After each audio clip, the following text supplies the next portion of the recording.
Good take or deep reach? What's up, everyone? It's another installment of Good Take or Deep Reach with Randip, Janda, and Dan Riccio. Today, we're talking about the MVP of the North Division, the King of the North, as we call it. Let's go through the candidates first. Connor McDavid, Auston Matthews, Leon Draisaitl, Mitch Marner, Mark Scheifele, and Tyler Toffoli, Dan.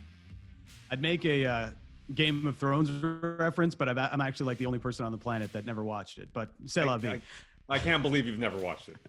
Can I just give a shout out to Joel Edmondson? Okay, he leads the league in goals for percentage, Randy. 23 goals on the ice at 5-on-5, just 8 against. What a signing that's been for Marc Bergevin. All right, we know Dan Riccio spikes his coffee, so Joel Edmondson good, but he doesn't deserve to be in this conversation of the King of the North. Who does? Connor McDavid. Connor McDavid for the King of the North. Good take or deep reach?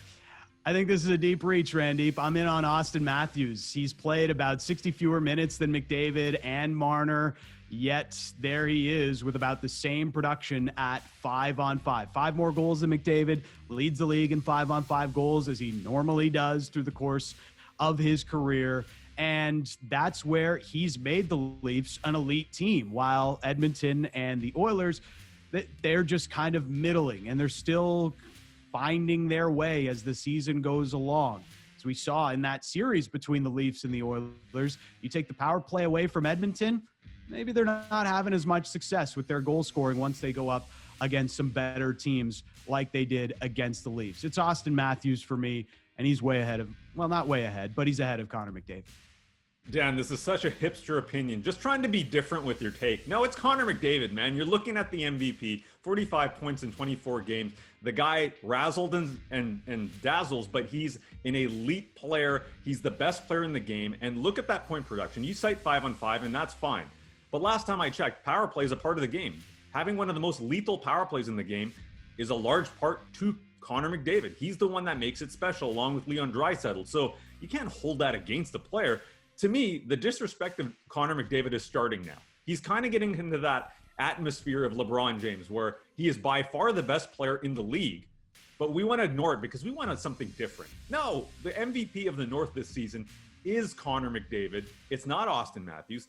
And I should add, Auston Matthews, damn good start to the year. 18 goals in 19 games. But he slowed down. He's gotten hurt. That's a part of the MVP conversation. It's Connor McDavid. Reach, don't outthink this. No, look, McDavid has been great. But if there's going to be a criticism about McDavid, it's that he doesn't finish enough at 5-on-5. And it's eventually going to come back against the Oilers. You know, he does still create all those chances, but he just doesn't finish as well at even strength as Auston Matthews does. And now Matthews is up to 6 game winners in the league. That's most in the league as well. That is Auston Matthews' bread and butter. He puts the Leafs over the top. This isn't just about dragging a team into the playoffs or making them relevant. Matthews makes the Leafs a true contender. That's how I separate this conversation. And yes, we can fall into the trap of, looking at McDavid every single year, and we know he's going to be a Hart candidate every year.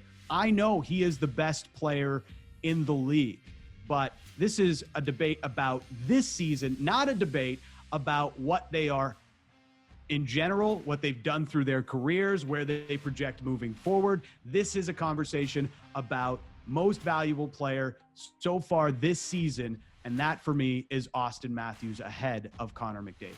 Well, last time I checked, Connor McDavid is leading the NHL in points this season. He's got 19 power play points this season. So I disagree with you. You're putting a value on goals, which are important, but points and creating those goals is equally important. You don't care about defense, Randip. You don't care about defense. Matthews has been stronger defensively on the ice for fewer goals against. He has a ton of takeaways. I mean, the guy is just incredible at getting the puck back in the Leafs' possession. And McDavid is good at all these things too, but Matthews does them a little bit better. And that's where the difference is coming from right now, where Matthews does have that higher goals for percentage on the ice. McDavid has seen that dip a little bit as they've had their struggles in the last couple of weeks.